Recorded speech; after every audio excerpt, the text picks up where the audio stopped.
Carta aos Hebreus, Hebreus 1. Nos tempos antigos, Deus falou muitas vezes e de muitas maneiras aos nossos antepassados pelos profetas. Mas agora que o fim está perto, falou-nos por meio do seu Filho. Foi por meio dele que Deus criou o universo e a ele destinou como herança todas as coisas. Ele é o reflexo da glória de Deus e a imagem perfeita da sua pessoa. É Ele quem sustenta o universo pela sua palavra poderosa. Depois de ter purificado os homens dos seus pecados, Ele tomou o seu lugar no trono celeste à direita da majestade divina. O Filho tornou-se superior aos anjos, porque herdou do Pai um nome que é superior ao deles. Realmente, Deus nunca disse a nenhum anjo: Tu és meu filho, desde hoje sou teu pai. E mais: Eu serei seu pai e ele será meu filho. E na altura de enviar o seu único filho ao mundo, Deus disse: Todos os anjos de Deus o devem adorar. Ora, a respeito dos anjos também diz: Faz dos seus anjos ventos e dos seus servidores chamas de fogo. Mas a respeito do Filho diz: Tu és Deus e o teu trono dura para sempre. Governas o teu reino com justiça, pois a justiça é o teu cetro. Amas o que é justo e detestas a maldade. Por isso Deus, o teu Deus, te ungiu e coroou festivamente, colocando-te acima dos teus companheiros. E ainda: Foste tu, Senhor, que no princípio criaste a terra e os céus são obra das tuas mãos. Eles hão de acabar, mas tu permaneces. Eles hão de envelhecer como o vestuário. Tu os dobrarás como uma capa e hás de pô-los de lado como quem muda de roupa. Mas tu és sempre o mesmo. O passar dos anos não te envelhece. Deus nunca disse a nenhum anjo: Senta-te à minha direita até que eu faça dos teus inimigos um estrado para os teus pés. Quem são, pois, os anjos? Não são todos eles espíritos ao serviço de Deus, enviados em auxílio daqueles que hão de receber a salvação como herança? Hebreus 2. Por isso, devemos prestar muita atenção à mensagem que nos foi comunicada para não nos desviarmos.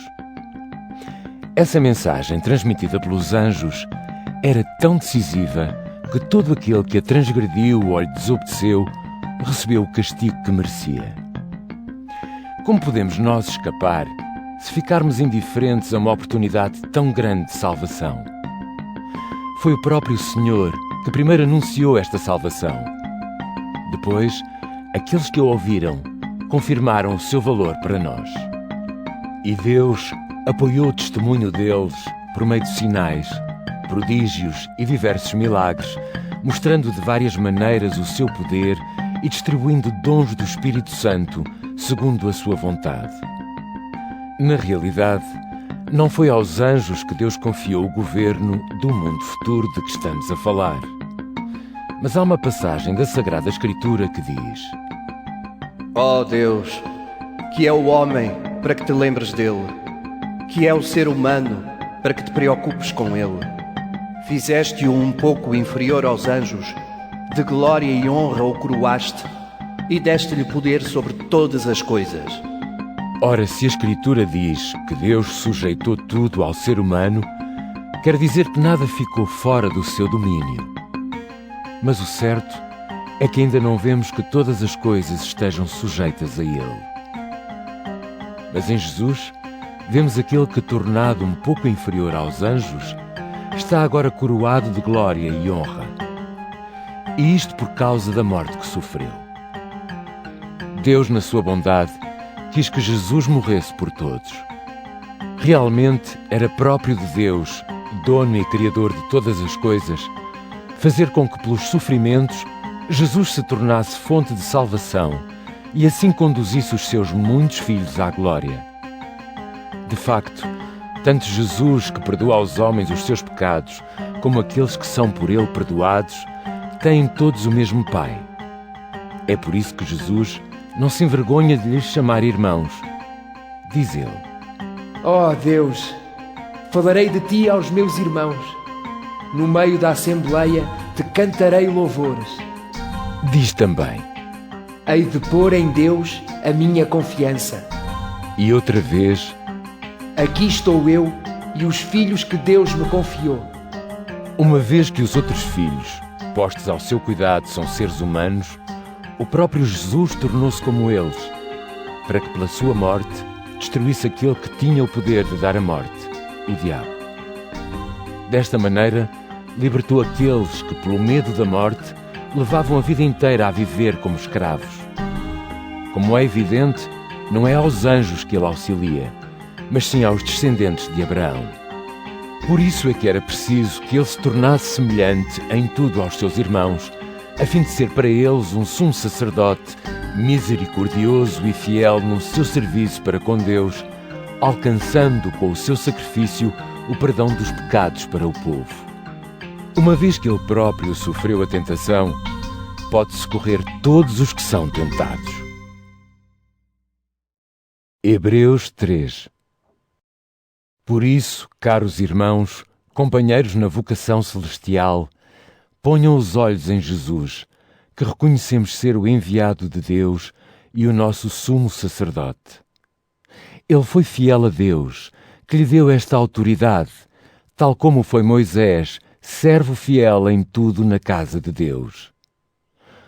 Ora, assim como o homem que constrói uma casa é mais importante do que a casa por ele construída, assim também Jesus tem mais importância do que Moisés. Uma casa tem de ser construída por alguém, mas Deus é o construtor de tudo quanto existe. Moisés foi um servo inteiramente fiel em tudo na casa de Deus, dando testemunho das coisas que a seu tempo Deus havia de dizer. Cristo, porém, é como um filho com responsabilidade na casa de Deus. E nós somos a sua casa se mantivermos firmes a nossa coragem e confiança no que esperamos. Por isso, como diz o Espírito Santo na Sagrada Escritura: Se ouvirem hoje a voz de Deus, não se mostrem duros de coração, como os vossos antepassados fizeram no tempo da revolta no deserto, quando desafiaram a Deus. Foi lá que os vossos antepassados me tentaram e me puseram à prova, embora tivessem visto o que eu fiz durante 40 anos.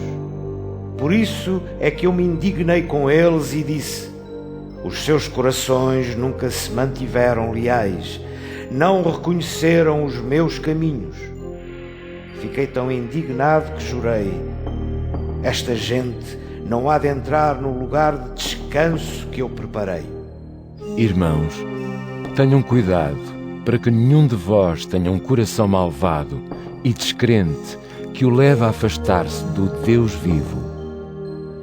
Pelo contrário, animem-se uns aos outros continuamente, enquanto dura o dia de hoje.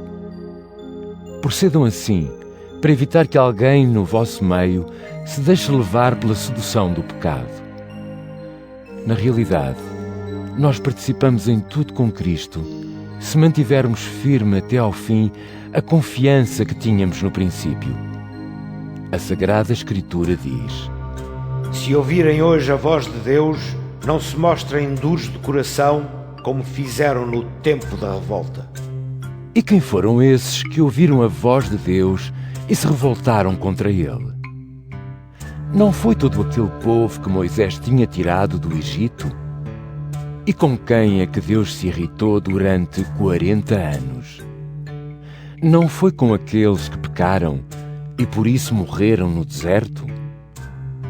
E a quem se referia Deus quando fez aquele juramento: esta gente não há de entrar no lugar de descanso que eu preparei? Referia-se evidentemente aos que foram infiéis. Vemos, pois, que foi a sua descrença que os impediu de entrar. Hebreus 4. Ora, a promessa de entrarmos no lugar de descanso de Deus ainda está de pé. Portanto, irmãos, tenham cuidado, para que ninguém perca a oportunidade de entrar nesse descanso. Na realidade, ouvimos o Evangelho exatamente como eles. Porém, a mensagem que eles ouviram não lhes serviu de nada, porque a ouviram, mas não a receberam com fé. Portanto, nós que temos fé, havemos de entrar no descanso a que Deus se referiu, quando disse: Fiquei tão indignado que jurei. Esta gente não há de entrar no lugar de descanso que eu preparei. No entanto, as obras dele estavam completas desde a criação do mundo. Pois numa passagem da Sagrada Escritura, lê-se a respeito do sétimo dia. Deus descansou no sétimo dia, depois de ter feito toda a sua obra. E noutro lugar, vem a passagem já citada. Esta gente não há de entrar no lugar de descanso que eu preparei. Ora, visto que aqueles que primeiramente ouviram o Evangelho não entraram no descanso de Deus por causa da sua desobediência, é evidente que outros devem entrar nele. É por isso que Deus marca outro dia, o dia de hoje, de que fala a Sagrada Escritura. Muitos anos mais tarde, falando por meio de David, Deus disse, como já foi citado: Se ouvirem hoje a voz de Deus, não se mostrem duros de coração. Se Josué tivesse levado realmente o povo para esse lugar de descanso, Deus não teria falado mais tarde de um outro dia. Portanto, o povo de Deus ainda há de entrar num descanso semelhante ao que Deus teve no sétimo dia. Porque aquele que entrar no descanso de Deus descansará das suas obras exatamente como Deus descansou das dele. Esforcemo-nos, pois, por entrar nesse lugar de descanso de Deus. Que ninguém siga o mau exemplo daqueles que desobedeceram. A palavra de Deus é viva e mais poderosa e cortante do que qualquer espada de 2 gumes. Penetra até ao íntimo da pessoa, até à união da alma e do espírito, e até onde os ossos e a medula se juntam. Por isso Deus é capaz de julgar os desejos e os pensamentos do coração humano. Não há absolutamente nada que se possa esconder de Deus. Tudo no mundo está nu e é descoberto aos olhos daquele a quem temos de prestar contas. Uma vez que temos um sumo sacerdote tão importante, Jesus, o Filho de Deus, que chegou até à presença do próprio Deus, estejamos firmes na confissão da nossa fé. Sabemos que o nosso sumo sacerdote se compadece das nossas fraquezas, pois foi tentado em tudo como nós, sem cair no pecado. Aproximemo-nos, pois, com toda a confiança, do trono da graça, e assim conseguiremos alcançar misericórdia e graça e encontrar ajuda no momento próprio.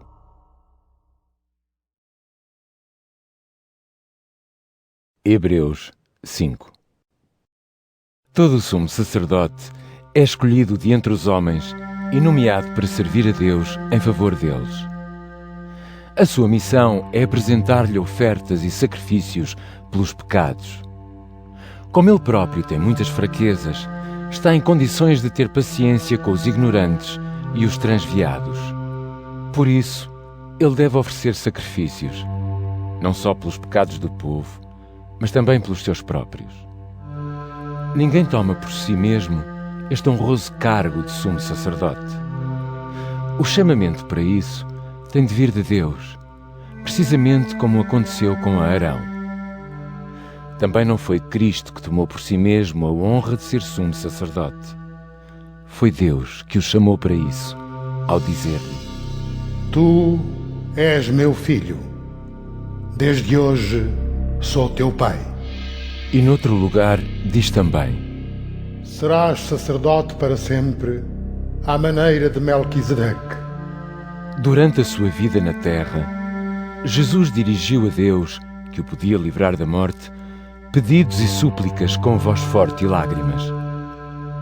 E Deus ouviu o seu pedido por causa da sua submissão. Todavia, apesar de ser filho de Deus, aprendeu a ser obediente por tudo o que sofreu. Foi assim que ele realmente se tornou fonte de salvação eterna para todos os que lhe obedecem. E Deus nomeou o sumo sacerdote à maneira de Melquisedeque. A este respeito temos muito que vos dizer, mas é difícil explicar-vos, porque não o querem compreender. Já era tempo de serem mestres. Mas a verdade é que ainda precisam que alguém vos ensine outra vez as coisas fundamentais da palavra de Deus. Ainda precisam de se alimentar de leite, quando já deviam estar a comer alimentos mais fortes. E quem se alimenta de leite não passa de uma criancinha, sem saber distinguir o que está certo do que está errado.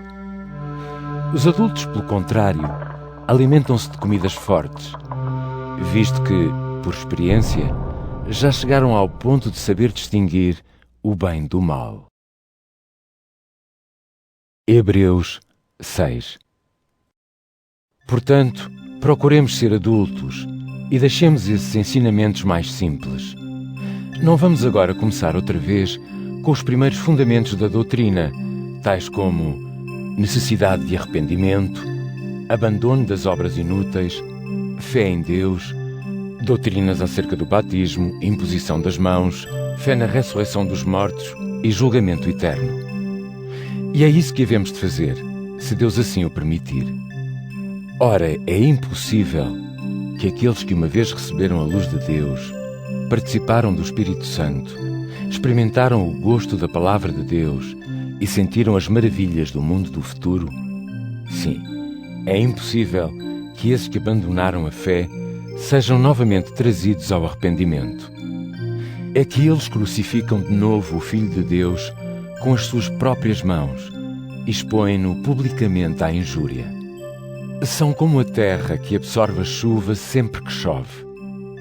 Se essa terra produz plantas úteis aos que a trabalham, é abençoada por Deus. Mas se a terra apenas produz espinhos e cardos, então não presta para nada. Será amaldiçoada por Deus e por fim será queimada. Mas, embora falemos assim, queridos amigos, estamos certos de que as melhores coisas vos esperam, que têm a ver com a salvação. Ora, Deus não é injusto. Não se esquece do vosso trabalho, nem do amor que mostraram por ele ao atenderem, como ainda atendem, às necessidades dos outros irmãos na fé. Fazemos ardentes votos para que cada um de vós mantenha a sua dedicação até ao fim, de modo que todos possam alcançar tudo aquilo que esperam. Não queremos que se tornem preguiçosos, mas antes que sigam o exemplo daqueles que, pela sua fé e perseverança, alcançam a herança que Deus prometeu. Quando Deus fez a sua promessa a Abraão, como não havia ninguém mais importante do que ele por quem jurar, jurou por si mesmo e disse: Prometo que te hei de abençoar muito e te hei de dar uma descendência numerosa. Ora, Abraão esperou com paciência e deste modo alcançou o que Deus lhe tinha prometido. Quando uma pessoa faz um juramento, jura por alguém que é mais importante. É assim que resolvem de vez todas as questões. Ora, Deus quis demonstrar com absoluta certeza àqueles que haviam de receber a herança prometida que a sua decisão nunca mudaria. Foi por isso que garantiu a promessa com um juramento. Estas são, portanto, duas coisas que não podem ser modificadas. E a respeito destas coisas, é impossível que Deus nos engane. Deste modo, nós que encontramos segurança nele, devemos agarrar-nos com firmeza à esperança colocada diante de nós. Essa esperança está dentro de nós como uma âncora da vida, uma âncora segura e firme que, através do véu do templo, penetra no santuário de Deus. Jesus já entrou antes de nós e em nosso favor. Deus o fez sumo sacerdote para sempre, à maneira de Melquisedeque. Hebreus 7. Este Melquisedeque era rei de Salém. e sacerdote do Deus Altíssimo.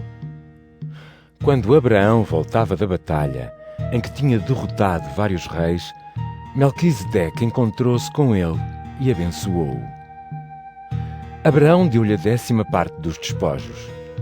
Melquisedeque quer dizer Rei da Justiça, e o seu título é Rei de Salém, que significa Rei da Paz. Não há menção de quem era o seu pai ou a sua mãe, nem há lista dos seus antepassados. As Escrituras não indicam qualquer princípio ou fim da sua vida. Por isso é comparado ao Filho de Deus. É sacerdote para sempre. Reparem como ele era importante. Até o patriarca Abraão lhe deu a 10ª parte do que tinha trazido da batalha. Também os descendentes de Levi, quando recebem o cargo de sacerdotes, têm ordens para, segundo a lei, cobrarem do povo, isto é, dos seus próprios irmãos israelitas, a 10ª parte de tudo, embora eles também sejam descendentes de Abraão. Mas Melquisedeque, que não era descendente de Levi, cobrou uma 10ª parte do que Abraão tinha e abençoou aquele que havia recebido as promessas de Deus. E não há qualquer dúvida de que aquele que abençoa é maior do que aquele que é abençoado. No caso dos sacerdotes, a 10ª parte é cobrada por homens mortais, mas no que se refere a Melquisedeque, foi cobrada por alguém que, segundo o testemunho da Sagrada Escritura, não morreu.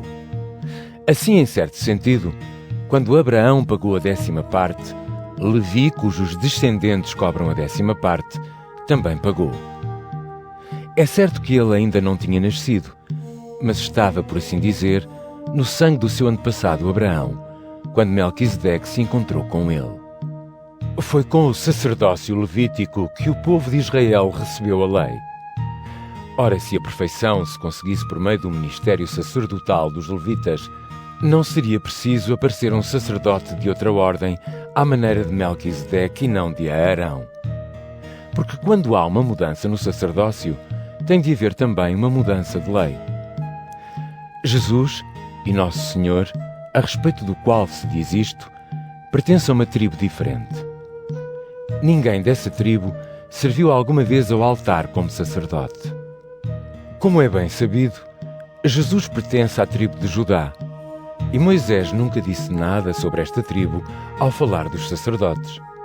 O facto de que houve uma mudança de lei fica muito mais claro, uma vez que apareceu um sacerdote semelhante a Melquisedeque. Este não foi feito sacerdote em conformidade com a lei sobre a linhagem física dos sacerdotes à maneira de Levi, mas pelo poder da sua vida imortal. É a respeito dele que a Sagrada Escritura afirma: Serás sacerdote para sempre, à maneira de Melquisedeque. Portanto, a regra antiga fica sem efeito por se ter mostrado incapaz e inútil. De facto, a lei de Moisés não podia tornar nada perfeito. Vem-nos, porém, uma esperança melhor, que nos dá acesso à presença de Deus. Além disso, Jesus foi constituído sacerdote pelo juramento de Deus. Os outros tornaram-se sacerdotes sem juramento. Jesus, porém, foi feito sacerdote com juramento de Deus, que lhe disse: O Senhor jurou e não mudará de opinião. Serás sacerdote para sempre. Em consequência disso, Jesus tornou-se o garante de uma aliança melhor. Ainda há outra diferença. Os outros sacerdotes eram muitos, porque quando um morria, outro tinha que o substituir. Mas Jesus permanece para sempre e por isso não precisa de transmitir a outros a sua função sacerdotal. É por isso que ele pode salvar definitivamente todos quantos se aproximam de Deus por meio dele. É que ele está sempre vivo para interceder a favor deles. Ora, de um sacerdote assim é que nós precisávamos. É santo, não há nele qualquer pecado ou imperfeição. Deus separou-o dos pecadores e elevou-o ao mais alto dos céus. Não é como os outros sacerdotes. Não tem necessidade de oferecer sacrifícios todos os dias, primeiramente pelos seus próprios pecados, depois pelos do povo. Ele ofereceu sacrifício pelos pecados do povo de uma vez para sempre, quando se ofereceu a si mesmo em sacrifício. Os homens a quem a lei de Moisés confere o sumo sacerdócio são imperfeitos, mas o juramento de Deus, pronunciado depois do tempo da lei, eleva o Filho ao sumo sacerdócio, e este é perfeito para sempre. Hebreus 8. Ora, o ponto principal do que estamos a dizer consiste nisto. Temos um sumo sacerdote sentado ao lado de Deus que reina no céu. É assim que ele exerce a função de sacerdote, no santuário verdadeiro, que foi feito pelo Senhor e não pelos homens. Como todo o sumo sacerdote é nomeado para apresentar ofertas e sacrifícios a Deus, é preciso que o nosso sumo sacerdote também tenha alguma coisa para oferecer. Se ele estivesse aqui na terra, nem sequer seria sumo sacerdote, porque há cá os sacerdotes que apresentam as ofertas, segundo a lei de Moisés. Mas o serviço que estes sacerdotes desempenham não passa de uma cópia e uma sombra do que existe nos céus. Por isso é que Moisés, quando estava para construir o tabernáculo, recebeu do Senhor este aviso: Faz com que tudo se realize conforme o modelo que te foi mostrado no monte. O facto, porém, é que Jesus recebeu uma função sacerdotal muito superior à deles, porque é mediador de uma aliança melhor, baseada em promessas melhores. Realmente, se aquela primeira aliança fosse perfeita, não era preciso substituí-la por uma segunda aliança. Mas Deus repreendeu o seu povo, como se vê por esta passagem da Sagrada Escritura. Hão de vir dias, diz o Senhor, em que farei uma nova aliança com o povo de Israel e de Judá. Esta aliança não será como a que eu fiz com os seus antepassados, no dia em que os tomei pela mão e os conduzi para fora do Egito. É que eles não cumpriram as condições dessa aliança, e eu então deixei de fazer caso deles, diz o Senhor. Esta é a aliança que eu farei com o povo de Israel quando vierem esses dias, diz o Senhor. Vou colocar as minhas leis nos seus pensamentos, vou escrevê-las nos seus corações. Eu serei o seu Deus e eles serão o meu povo. Nenhum precisará de ensinar os seus companheiros, nem sequer será preciso dizerem uns aos outros: conhece a Deus, porque todos me conhecerão, desde o mais pequeno ao maior. Perdoarei as suas faltas com misericórdia e não me lembrarei dos seus pecados. Ora, ao falar de uma nova aliança, Deus tornou caduca a primeira, e o que caducou e ficou velho desaparecerá depressa. Hebreus 9. A primeira aliança tinha as suas regras de culto divino e um santuário terrestre. Efetivamente, construiu-se um tabernáculo com duas partes. A primeira chamava-se o Lugar Santo. Era lá que estavam o candelabro e a mesa com os pães consagrados a Deus. Atrás da segunda cortina estava a segunda parte do tabernáculo, chamada o Lugar Santíssimo. Era ali que se encontravam o altar de ouro para queimar o incenso e uma arca de madeira toda coberta de ouro, chamada a Arca da Aliança. Nessa arca estavam o vaso de ouro com o maná, a vara de Arão que Deus tinha feito florir e as duas placas de pedra em que estavam escritas as palavras da aliança. Por cima da arca estavam querubins que representavam a glória de Deus e cobriam com a sua sombra o lugar onde se ofereciam sacrifícios pelo perdão dos pecados. Mas não é agora a altura para falarmos de tudo isto em pormenor.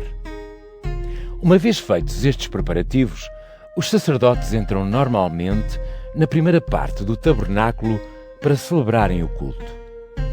Mas na segunda, só entra o sumo sacerdote, isto apenas uma vez por ano. E não pode lá entrar sem levar sangue de animais para oferecer a Deus, por si mesmo e pelas faltas que o povo tenha cometido por ignorância. O Espírito Santo mostra-nos assim que, enquanto permanecer a primeira parte do tabernáculo, o caminho que leva ao verdadeiro santuário, o lugar santíssimo, ainda não está aberto. Comunica-nos assim um símbolo para o tempo de hoje. Significa que as ofertas e os sacrifícios de animais oferecidos a Deus não são capazes de tornar verdadeiramente perfeitos aqueles que os oferecem. Trata-se apenas de comidas e bebidas e várias cerimónias de purificação. São regulamentos externos, válidos apenas até ao tempo em que Deus havia de remodelar todas as coisas. Mas agora veio Cristo como sumo sacerdote dos bens definitivos.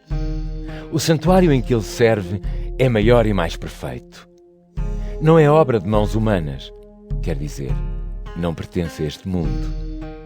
Cristo entrou uma vez por todas no lugar santíssimo, no verdadeiro santuário, não com o sangue de bodes e bezerros, mas com o seu próprio sangue.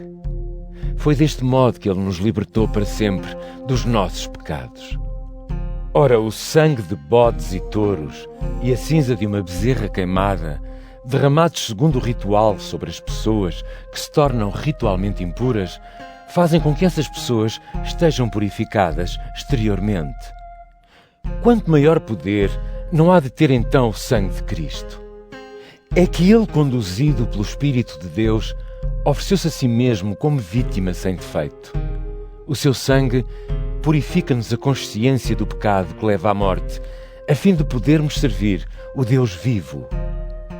Portanto, Cristo é mediador de uma nova aliança. Por ela, os que foram chamados recebem os bens eternos que Deus lhes prometeu como herança. Isto é possível porque já se deu a morte de Cristo, que perdoou as faltas cometidas no tempo da primeira aliança. É evidente que onde há um testamento é preciso apresentar provas da morte de quem o fez. Assim, porque um testamento só tem valor depois da morte do que o fez. Enquanto este vive, o testamento não tem valor nenhum. Por isso, até mesmo para estabelecer a primeira aliança, foi preciso derramamento de sangue. Primeiramente, Moisés recitou diante da Assembleia do Povo todos os preceitos, conforme se encontram na lei. Depois tomou o sangue dos bezerros e dos bodes que tinha matado, juntou-lhe a água e aspergiu o próprio livro da lei e todo o povo, servindo-se para isso de um pouco de lã vermelha e de um ramo de hisopo. E Moisés disse: Este é o sangue da aliança que Deus vos mandou cumprir. De igual modo, Moisés aspergiu com sangue o santuário e todos os utensílios do culto. Na realidade, segundo a lei, quase tudo tem de ser purificado com sangue, e sem derramamento de sangue não há perdão dos pecados. Era, pois, necessário que as cópias das realidades do céu fossem purificadas desta maneira. Mas as próprias realidades do céu exigem sacrifícios de maior valor. Cristo não entrou no santuário feito por mãos humanas, que não passava de uma cópia do verdadeiro. Entrou no próprio céu, onde agora se apresenta diante de Deus como o nosso advogado. O sumo sacerdote entra todos os anos no santuário com uma oferta de sangue que não é dele. Cristo, porém, não entrou para se oferecer a si mesmo várias vezes. Nesse caso, tinha de morrer muitas vezes desde a criação do mundo. Mas agora, ao chegar o fim dos tempos, ele manifestou-se uma vez por todas para perdoar os pecados pelo sacrifício de si mesmo. Está determinado que os homens morram uma só vez e que depois sejam julgados por Deus. Assim também Cristo foi uma só vez oferecido em sacrifício para tirar os pecados da humanidade. Depois há de aparecer outra vez, não já para tirar o pecado, mas para salvar aqueles que esperam por ele. Hebreus 10. A lei de Moisés é apenas uma sombra dos bens futuros e não a imagem exata dessas realidades. Nunca será capaz de tornar perfeitos aqueles que se aproximam de Deus por meio dos mesmos sacrifícios que se fazem continuamente, ano após ano. Se a lei o conseguisse, os que oferecem esses sacrifícios ficariam purificados de uma vez para sempre e já não se sentiam culpados de nenhum pecado. Nesse caso, os sacrifícios já não seriam oferecidos. Quem sentiria necessidade deles? Mas a verdade é que esses sacrifícios, ao serem feitos ano após ano, levam as pessoas a lembrar-se sempre dos pecados. Sim, porque o sangue de touros e de bodes nunca poderá perdoar os pecados. Por isso é que, ao vir a este mundo, Cristo disse a Deus: Não quiseste sacrifícios nem ofertas, mas formaste-me um corpo. Não gostaste dos animais queimados sobre o altar, nem dos sacrifícios oferecidos para alcançar o perdão dos pecados. Eu então disse: Aqui estou, ó Deus. Vim para fazer a tua vontade, conforme está escrito a meu respeito na Sagrada Escritura. Quando Cristo disse: Não quiseste sacrifícios nem ofertas. Não te agradam as ofertas de animais queimados sobre o altar, nem sacrifícios para perdoar pecados. Ele referia-se a ofertas exigidas pela lei. Depois acrescentou: Aqui estou para fazer a tua vontade. Ele anula a primeira aliança para estabelecer a segunda. Jesus Cristo fez a vontade de Deus quando nos purificou do pecado por meio da oferta que Ele fez de si próprio uma vez por todas. Os sacerdotes judeus vão todos os dias ao templo para prestar culto e oferecer muitas vezes os mesmos sacrifícios que nunca poderão tirar os pecados. Mas o nosso sumo sacerdote, Cristo, sentou-se ao lado de Deus somente depois de ter oferecido um único sacrifício que tira os pecados uma vez para sempre. A partir daí, ele espera até que Deus ponha os seus inimigos debaixo dos seus pés. É que, com uma só oferta, ele tornou perfeitos para sempre aqueles que purifica do pecado. E o Espírito Santo também nos confirma isto com o seu testemunho ao dizer: Esta é a aliança que eu hei de fazer com eles naquele tempo. Diz o Senhor: hei de colocar as minhas leis nos seus corações, hei de escrevê-las no seu pensamento. E disse ainda: Nunca mais me lembrarei dos seus pecados e maldades. Ora, quando os pecados já estão perdoados, não se oferecem sacrifícios para os tirar. Portanto, irmãos, agora podemos entrar com toda a confiança no santuário, porque Jesus morreu como sacrifício por nós.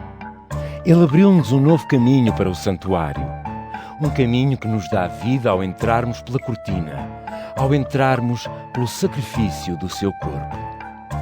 Agora temos o autêntico sumo sacerdote, responsável pela casa de Deus. Aproximemo-nos, pois, de Deus com coração sincero e cheios de fé, purificados de toda a consciência de pecado e o corpo lavado com água pura.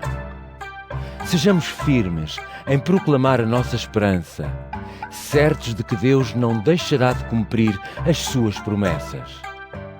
Façamos também por nos animarmos uns aos outros no amor e na prática das boas obras. E não faltemos às nossas reuniões. Alguns têm por hábito faltar. Pelo contrário, animem-se uns aos outros cada vez mais, pois sabem que se vai aproximando o dia da vinda do Senhor. Se continuarmos deliberadamente a pecar, depois de termos recebido o conhecimento da verdade, então já não há sacrifícios que possam perdoar os pecados. Só nos resta esperar o terrível julgamento de Deus e um fogo violento que há de destruir os seus inimigos. Quem transgride a lei de Moisés é condenado à morte sem piedade, desde que a sua culpa seja provada por 2 ou 3 testemunhas. Pensem bem, quanto maior não deve ser o castigo que merecem aqueles que desprezam o Filho de Deus. E que será daqueles que desprezam o sangue da aliança que os purificou e que insultam o Espírito de Deus que lhes comunicou a sua misericórdia? Nós sabemos quem é aquele que disse na Sagrada Escritura: A vingança pertence-me. Sou eu quem dá o castigo. O Senhor é quem julga o seu povo. E é terrível cair nas mãos do Deus vivo. Lembrem-se dos dias passados, quando acabaram de receber a luz de Deus e como se mantiveram firmes na luta, apesar dos grandes sofrimentos que tiveram de enfrentar. Umas vezes foram publicamente insultados e atormentados. Outras vezes sofreram com os que assim eram maltratados. Compartilharam dos sofrimentos dos que eram presos e aceitaram com alegria que vos tirassem os vossos bens, porque sabiam que possuíam melhores riquezas que duram para sempre. Portanto, não percam a coragem, pois ela vos assegura uma grande recompensa. Têm de perseverar. Assim cumprirão a vontade de Deus e alcançarão o que Ele promete. Lá diz a Escritura: Já falta muito pouco para chegar aquele que há de vir. Não se demorará. O que for justo diante de mim viverá pela fé, mas aquele que voltar atrás não será do meu agrado. Mas nós não somos dos que voltam atrás e se perdem. Pelo contrário, somos dos que continuam firmes na fé, que nos levará à salvação. Hebreus 11. A fé é a certeza das coisas que se esperam e a garantia das coisas que se não veem. Foi pela fé que os antigos receberam a aprovação de Deus. Pela fé, compreendemos que o mundo foi criado pela palavra de Deus, de modo que aquilo que se vê veio do que se não vê. Pela fé, Abel ofereceu a Deus um sacrifício melhor do que o de Caim.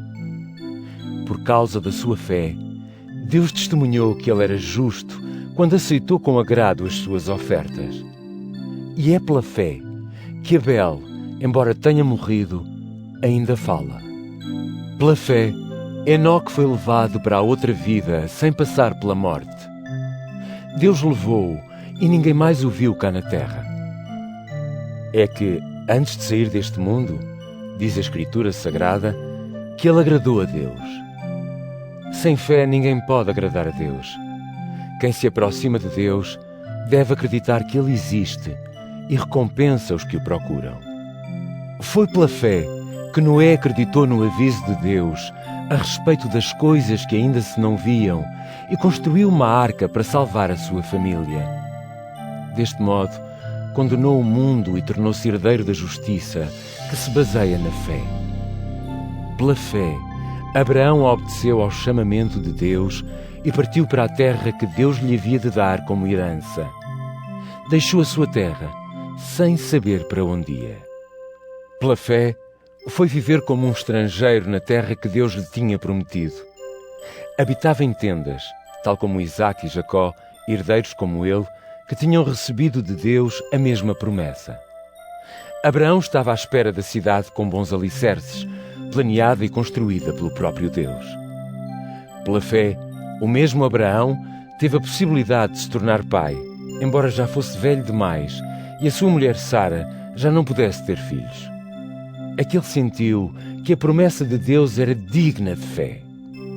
E foi assim que de um só homem, que até já tinha perdido as forças, nasceram descendentes tão numerosos como as estrelas do céu e tão inumeráveis como os grãos de areia da praia.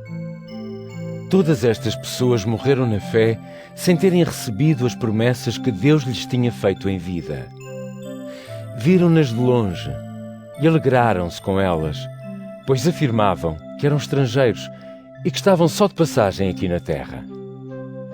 Quem assim fala mostra claramente que anda à procura de uma pátria. Se estivessem com saudades da terra de onde tinham saído, voltavam para lá. Mas eles aspiravam por uma pátria melhor, isto é, a pátria celestial. Por isso Deus lhes preparou uma cidade, mostrando assim que não se envergonha de ser chamado seu Deus. Pela fé, Abraão, ao ser provado por Deus, ofereceu Isaque em sacrifício. Aquele a quem Deus tinha feito as promessas, ofereceu o seu único filho em sacrifício. E foi precisamente a respeito desse filho único que Deus lhe tinha dito: É por meio de Isaque que há de vir a tua descendência. Abraão sabia que Deus tinha poder para dar vida ao seu filho, mesmo depois de morto. E, em certo sentido, Abraão recuperou o seu filho arrancado à morte. Pela fé, Isaque deu aos seus filhos Jacó e Esaú uma bênção que se referia a acontecimentos futuros. Pela fé, Jacó, pouco antes de morrer, abençoou cada um dos filhos de José e, apoiado à ponta do seu cajado, adorou a Deus. Pela fé, José falou no fim da sua vida a respeito da saída dos israelitas do Egito e deu-lhes instruções sobre o que deviam fazer com o seu corpo. Pela fé, os pais de Moisés tiveram-no escondido por 3 meses após o seu nascimento. Viram que o menino era especial e não tiveram medo de desobedecer à ordem do rei. Pela fé, Moisés, quando se fez homem, recusou o título de filho da princesa do Egito, filha do faraó. Antes quis sofrer maus tratos com o povo de Deus do que gozar por algum tempo o prazer do pecado. Achava que ser desprezado, como o Messias havia de ser, tinha muito mais valor do que todos os tesouros do Egito. É que ele tinha os olhos postos na recompensa futura. Pela fé, Moisés abandonou o Egito, sem ter medo da vingança do rei. Manteve-se firme, como quem vê aquele que é invisível. Pela fé, celebrou a festa da Páscoa e mandou aspergir as portas com o sangue dos cordeiros, para que o anjo destruidor não levasse os filhos mais velhos dos israelitas. Pela fé, os israelitas atravessaram o Mar Vermelho como se fosse terra seca. Quando os egípcios tentaram fazer o mesmo, morreram afogados. Pela fé, caíram as muralhas de Jericó, depois de os israelitas terem marchado em volta delas durante 7 dias. Pela fé, a prostituta Raabe não morreu com os que foram desobedientes a Deus, visto ter sido hospitaleira para com os espiões hebreus. E que mais direi eu? Não me chegaria o tempo para vos falar de homens como Gedeão, Baraque, Sansão, Jefté, David, Samuel e os profetas. Esses homens, por meio da fé, conquistaram reinos, estabeleceram a justiça e alcançaram as promessas de Deus. Fecharam a boca de leões, apagaram grandes incêndios e escaparam de ser mortos à espada. Tiraram forças da fraqueza, mostraram-se fortes na luta e destruíram exércitos estrangeiros. Mulheres houve também que, pela fé, conseguiram que os seus mortos voltassem a viver. Outros foram torturados até à morte e recusaram-se a aceitar a libertação. Queriam ressuscitar para uma vida melhor. Outros ainda sofreram escárnios, foram vergastados, atados e postos na cadeia. Foram apedrejados, cerrados ao meio e mortos à espada. Andavam de terra em terra, vestidos de peles de ovelha e de cabra, sofriam necessidades, aflições e maus tratos. O mundo não era digno deles. Andavam fugidos pelos montes e desertos e viviam em cavernas e em buracos escavados na terra. Todos estes, embora louvados por causa da sua fé, não chegaram a receber as promessas de Deus.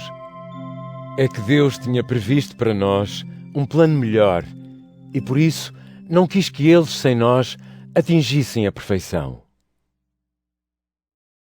Hebreus 12. Estamos, pois, rodeados por esta enorme multidão de testemunhos de fé. Portanto, afastemos de nós o peso que nos impede de andar e o pecado que tão fortemente nos prende e perseveremos na corrida que Deus nos propõe. Tenhamos os olhos postos em Jesus, de quem a nossa fé depende inteiramente. Ele suportou a morte na cruz, sem se importar com a vergonha que nisso havia, sabendo a alegria que o esperava. Agora está à direita do trono de Deus. Pensem nele, que tanta oposição sofreu da parte dos pecadores. Assim não hão de perder a coragem nem desfalecer, pois ainda não chegaram ao ponto de dar a vida na luta contra o pecado. Será que já se esqueceram das palavras de ânimo que Deus vos dirige como seus filhos? Meu filho, considera seriamente a correção do Senhor. Não desanimes quando Ele te repreender. É que o Senhor corrige aqueles que ama e castiga aqueles a quem tem por filhos. Sujeitem-se, pois, à correção que Deus vos impõe. Deus trata-vos como filhos. Sim, qual é o filho a quem seu pai não corrige? Se Deus não vos corrige como faz com todos os seus filhos, então não são filhos legítimos, mas ilegítimos. Mais ainda, os nossos pais corrigiam-nos e nós continuávamos a respeitá-los. Com muito mais razão, devemos então aceitar as correções do nosso Pai Celestial para obtermos a vida eterna. Os nossos pais terrestres corrigiam-nos conforme achavam justo nesta curta vida. Mas o Pai Celestial corrige-nos para nosso próprio bem, com o fim de virmos a participar da sua santidade. Claro que ao recebermos uma correção, isso não nos dá alegria, mas sim tristeza. Porém, mais tarde, produz frutos de paz e de justiça naqueles que a aceitam.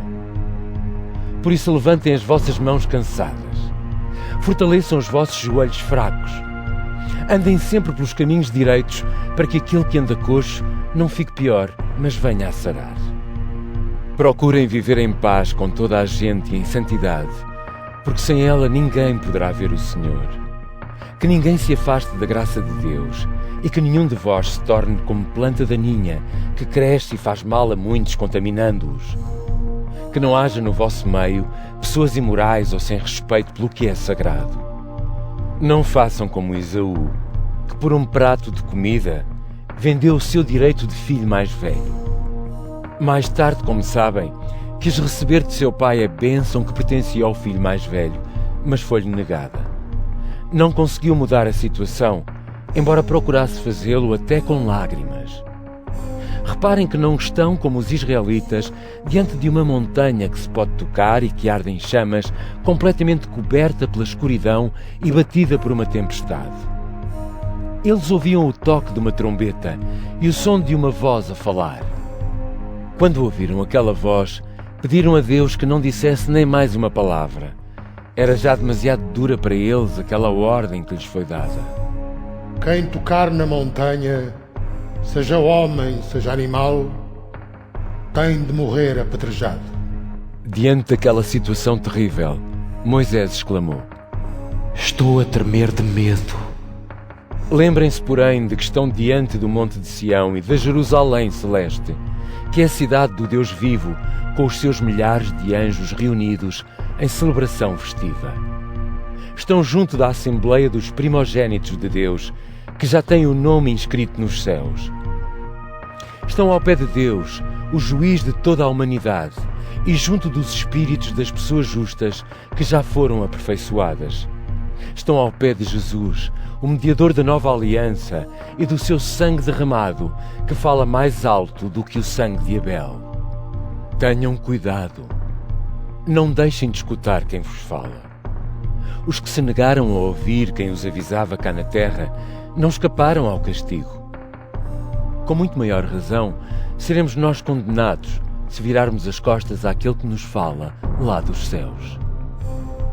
Naquele tempo, a sua voz fez tremer a terra, mas agora a sua promessa é esta: Ainda uma vez mais farei tremer não somente a terra, mas também o céu. Ora, estas palavras, ainda uma vez mais, mostram claramente que as coisas deste mundo serão destruídas. Só ficam as coisas que não se podem destruir. Portanto, devemos estar agradecidos, porque o reino que Deus nos oferece não pode ser destruído. Por isso, adoremos a Deus como Ele quer, com respeito e temor. Sim, porque o nosso Deus é um fogo destruidor. Hebreus 13. Continuem a amar-se uns aos outros como irmãos. Não esqueçam o dever da hospitalidade. Foi por causa da hospitalidade que algumas pessoas chegaram a receber anjos em sua casa sem o saberem. Lembrem-se dos que estão presos, como se estivessem na cadeia com eles. Lembrem-se dos que sofrem maus tratos, como se vocês sofressem o mesmo no vosso corpo. Que o estado de casados seja respeitado por todos, assim como a fidelidade entre marido e mulher. Quanto aos que praticam a imoralidade e o adultério, Deus os julgará. Não permitam que a paixão do dinheiro vos domine. Contentem-se com o que têm, porque o próprio Deus nos prometeu: Nunca te deixarei, nem te abandonarei. É por isso que podemos dizer confiadamente: O Senhor é quem me ajuda. Não tenho medo de nada. Que mal me poderão fazer os homens? Lembrem-se dos vossos antigos responsáveis, que vos anunciaram a palavra de Deus. Olhem para o desfecho da sua vida e imitem a sua fé. Jesus Cristo é o mesmo ontem, hoje e para sempre. Não se deixem desorientar por doutrinas diferentes e estranhas. O importante é termos o coração bem firme, pela graça de Deus, porque as regras sobre os alimentos que se podem comer nunca trouxeram proveito a ninguém. Nós temos um altar diferente. Aqueles que servem no antigo santuário não têm o direito de comer as ofertas do nosso altar.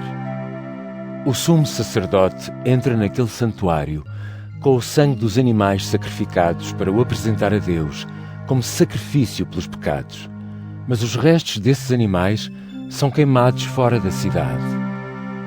Foi por isso que Jesus também morreu fora dos muros da cidade, com o fim de purificar o povo por meio do seu próprio sangue.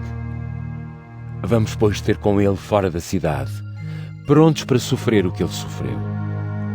De facto, não temos aqui na terra uma morada permanente, mas buscamos a cidade que há de vir. Ofereçamos, portanto, continuamente o nosso louvor a Deus como sacrifício por intermédio de Jesus. Isto é, ofereçamos-lhe as nossas palavras de louvor, confessando a fé que temos nele. Não se esqueçam de praticar o bem e de repartir o que têm uns com os outros. É com estes sacrifícios que Deus fica satisfeito.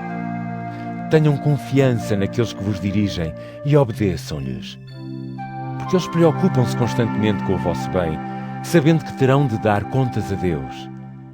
Procurem ajudá-los, por isso, a fazer o seu trabalho com alegria e não com queixumes, porque isso vos não serviria de nada. Continuem a orar por nós. Estamos certos de ter a consciência limpa, porque desejamos proceder retamente em todas as situações. E peço-vos muito especialmente para orarem por mim, para que eu possa estar de volta no vosso meio o mais depressa possível. Que o Deus da paz, que ressuscitou Jesus, nosso Senhor, o grande pastor das ovelhas, selando com o seu sangue a eterna aliança, vos conceda aquilo de que precisam para realizarem a sua vontade. E que Ele faça em nós, por Jesus Cristo, o que é agradável à sua vontade. Glória a Jesus Cristo para todo o sempre. Amém. Peço-vos, irmãos, que deem ouvidos ao apelo que em breves palavras vos fiz. Sabem que o nosso irmão Timóteo já está em liberdade? Se ele vier a tempo, hei de levá-lo comigo quando vos for visitar.